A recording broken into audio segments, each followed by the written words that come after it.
কাদের সিদ্দিকী কথিত বঙ্গবীর, এইসব বঙ্গবীর নঙ্গবীর এগুলোর এখন আর ভ্যালু নেই এইসব খেতাবের। কাদের সিদ্দিকী গণহত্যাকারী, তিনি বিহারি হত্যাকারী এবং বিচার বহির্ভূত হত্যাকারী, এবং তার সন্ত্রাসী বাহিনী ছিল এবং দুর্নীতিবাজ। এজন্য আমি তাকে কথিত বঙ্গবীর বলি। এই কাদের সিদ্দিকী, গামছা সিদ্দিকী, নানান কিছু বলেন, একেবারে পিওর বাটপার। তিনি আপনারা জানেন যে একসময় জামাত শিবিরের সাথে মিশত, জামাতের পক্ষে কথা বলতো, বিশেষ করে মুজিবুর রহমান মঞ্জু সাহেব তাকে ব্যবহার করতেন। মঞ্জু সাহেব তখন জামাত নেতা ছিলেন। দিগন্ত টিভিতে নিয়ে আসা হয়েছিল, জামাতের বয়ানের পক্ষে কথা বলতো। এমনকি এরকম স্বপ্ন অনেকে দেখতো জামাতের, যে জামাত নামে তো ক্ষমতা আসে কঠিন, জামাত কিন্তু জামাত দল বড়, তারা ক্ষমতায় আসলেই কাদের সিদ্দিকী, কর্নেল ওলি এদের সামনে রেখে, সৈয়দ ইব্রাহিম বীর প্রতীক এদের সামনে রেখে জামাত দেশ চালাবে, যে মুক্তিযোদ্ধারাই তো দেশ চালাচ্ছে, কিন্তু নেপথ্যে থাকবে জামাত, এরকম প্ল্যানও জামাতের অনেকের ছিল। কিন্তু এই সৈয়দ ইব্রাহিম, এই কাদের সিদ্দিকী এরা যে কত বড় বাটপার দেখলেন তো। দর্শক, কাদের সিদ্দিকী জামাতেরটা খেয়ে পরে জামাতের টেলিভিশনে এসে জামাতের সাথে মিশতো। এমনকি কি করেছে আমি আরেকটা উদাহরণ দিই, আপনারা অনেকে জানেন না। কাদের সিদ্দিকীর দলের তো আর লোক নেই ঢাকায়, টাঙ্গাইলে 2-4 জন আছে। এখন প্রেস ক্লাবে মাঝে মাঝে আলোচনা সভা করতো, কিন্তু আলোচনা সভা শোনার জন্য তো হলভর্তি লোক লাগবে, সে লোক কোথায় পাবে? হ্যাঁ, ভাড়া করে টাকা দিয়ে লোক আনা যায়, ওখানে বট পাওয়া যায়, আমি জানি, কিন্তু সেই টাকাও নেই, অথবা কিছু ভাড়া করা লোক তারা পিছনে বসতে পারে, সামনের দিকে বোঝা যায় যে এরা ভাড়া করা লোক। এই জন্য জামাত ইসলামী ঢাকা মহানগরী দক্ষিণ শাখার কাছ থেকে লোক নিত, টাকা পয়সাও নিত। প্রেস ক্লাবে বিভিন্ন জায়গায় প্রোগ্রাম করতো, জামাত শিবিরের লোকজন বসে থাকতো আর তিনি প্রোগ্রাম করতেন। বোঝাও বা ব্যানার থাকতো, জামাত শিবির তো করতে পারতো না, যে ব্যানার থাকতো যে এটা কৃষক শ্রমিক জনতা লীগের।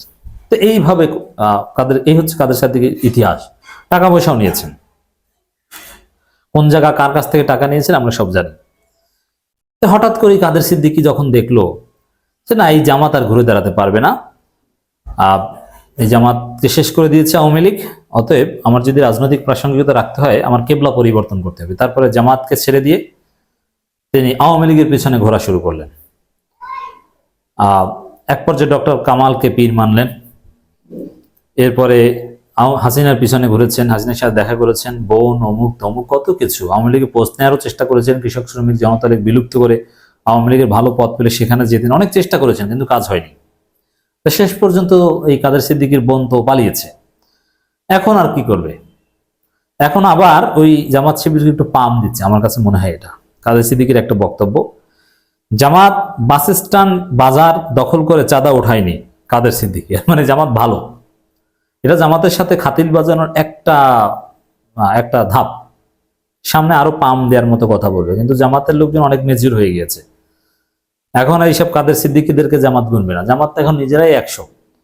অতএব এই কাদের সিদ্দিকী বা ইব্রাহিম বীর প্রতীক এদেরকে সামনে রাখা এদের কোনো প্রয়োজন নেই এখন। কৃষক শ্রমিক জনতা লীগের সভাপতি বঙ্গবীর কাদের সিদ্দিকী বলেছেন, আওয়ামী লীগ যে দোষে সরবরাহ হয়েছে সরকার পতনের পর, বিএনপি কিন্তু ওই দোষে দোষ করছে। জামাত বাস স্ট্যান্ড দখল করেনি, বাজার দখল করে চাঁদা ওঠায়নি, এটা বিএনপি করছে। আগে আওয়ামী লীগ যেখানে চাঁদা নিত, এখন বিএনপি সেখানে চাঁদা নেয়, চাঁদার রেট হয়তো বাড়িয়ে দিয়েছে, চাঁদার রেট তো একটু বেশি হবেই, কারণ দ্রব্যমূল্য বেড়েছে না। বিএনপির লোকজন তো চাঁদাবাজি করে খায়, অতএব এই ঊর্ধ্বগতির যুগে একটু বেশি তো নিতেই হবে।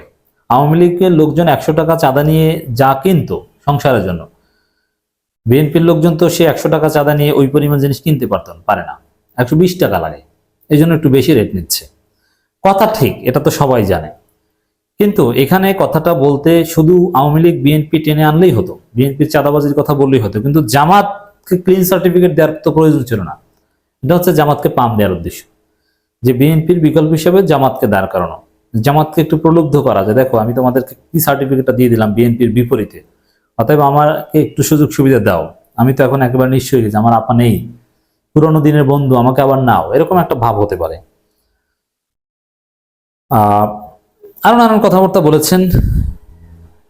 বিএনপি আবার কাদের সিদ্দিকীকে হুঁশিয়ারি দিচ্ছে, হুমকি ধামকি দিচ্ছে, কাদের সিদ্দিকীকে বিএনপি নেতার হুঁশিয়ারি। বঙ্গবীর কাদের সিদ্দিকীকে হুঁশিয়ারি দিয়ে টাঙ্গাইলের সখীপুর উপজেলা বিএনপি সভাপতি বীর মুক্তিযোদ্ধা শাহজাহান সাজু বলেছেন, এই যে বীর মুক্তিযোদ্ধা নামের পেছনে লেখা, এটা আরেকটা মুক্তিযুদ্ধ ব্যবসা। বলেছেন, বল্লার চাকে খোঁচা দিলে কি হয় বঙ্গবীর তুমি জানো না, তবে তো তোমাকে দেখিয়ে দেব। খোঁচা দিয়ে তুমি আবার এই সখীপুরে মিটিং করতে চাইছো। এই যে সখীপুরে মিটিং করতে যাবে, এটা তো আরেক ফেসিবাদী আচরণ। বিএনপি এখন ফেসিস্ট হয়ে উঠছে। তুমি ক্ষমা না চেয়ে সখীপুরে কোথাও কোনো মিটিং করলে তা দেখা দেওয়ার আছে। তুমি হুঁশিয়ারি হয়ে যাও, সাবধান হয়ে যাও, তোমাকে প্রতিহত করা হবে।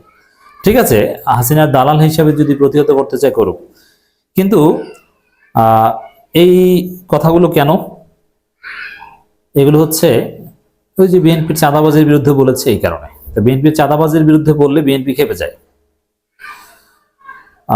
কয়েকদিন আগে সখীপুর উপজেলা বিএনপির উদ্যোগে কাদের সিদ্দিকীর অশালীন কথার প্রতিবাদে সখীপুর চত্বরে বিক্ষোভ মিছিল শেষে সংক্ষিপ্ত বক্তব্যে তিনি কথা বলেন। এছাড়া কাদের সিদ্দিকীকে দেখা নেওয়ার জন্য বিএনপির সব পর্যায়ে নেতাকর্মীদের প্রস্তুত থাকতে বলেন তিনি। এই সময় তিনি বলেন, কাদের সিদ্দিকী বাংলাদেশের 39টি ব্রিজের টেন্ডার নিয়েছিল, একটা ব্রিজেরও কাজ সম্পূর্ণ করে নাই। বাংলাদেশের 39টি ব্রিজের কাজের সব টাকা লুটপাট করেছে সে। এমনকি হাসিনা বৈধতা দেওয়ার জন্য নির্বাচনে গিয়েছিল এই সিদ্দিকী। হ্যাঁ, এই জন্য তাকে যদি কেউ প্রতিহত করে করুক, আমাদের কোনো আপত্তি নেই। কিন্তু বিএনপির চাঁদাবাজের বিরুদ্ধে বলবে এ কারণে খেপে যাবে, এটা হতে পারে না। আর কাদের সিদ্দিকী যে দুর্নীতিবাজ, এটা আমি জানি। সে টাকা মেরে খায়, এটা হাসিনার ভাই, সে চোর হবে না, এটা কি হয়? আবার বঙ্গবীর উপাধি আছে। এইসব মুক্তিযুদ্ধ ব্যবসারা তো চোরই হয়, ব্যবসায়ীরা। তিনি আরো বলেন, অবৈধ চাঁদাবাজি, টেন্ডারবাজি ও দখলবাজি কাদের সিদ্দিকী বিশ্ব মুনাফিক ও বিশ্ব দালাল। আসছে বলে বিএনপি নাকি চাঁদাবাজি করে, বাকিটুকু বললাম না, যদি ভাগে পড়ে যাও। আচ্ছা, বিএনপি চাঁদাবাজি করে, এটা কি অসত্য? এটা তো দিবালোকের ন্যায় সত্য। এটা অস্বীকার কেন করবেন?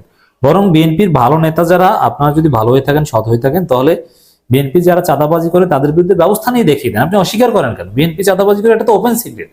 বিএনপি তো নিয়মিত তাদের লোকজনদেরকে বহিষ্কার করে, আর সবাইকে তো আর বহিষ্কার করে না। 1000 জন চাঁদাবাজি করলে বহিষ্কার করে একজন, প্রত্যেক 1000-এ 999 জন বেঁচে যায়। আপনারা তাদের বিরুদ্ধে সোচ্চার হন। কাদের সিদ্দিকীকে ধরুন, আপনাদের চাঁদাবাজি ফাঁস করার কারণে নয়, এটা জানে, জনগণ জানে। দামি নির্বাচনে গিয়েছিল, এই জন্য ধরুন তাকে। অতএব দর্শক, পরিশেষে আমরা বলতে চাই, কাদের সিদ্দিকী এক্সপায়ার্ড হয়ে গিয়েছে, এটা আমি আগেই বলেছি।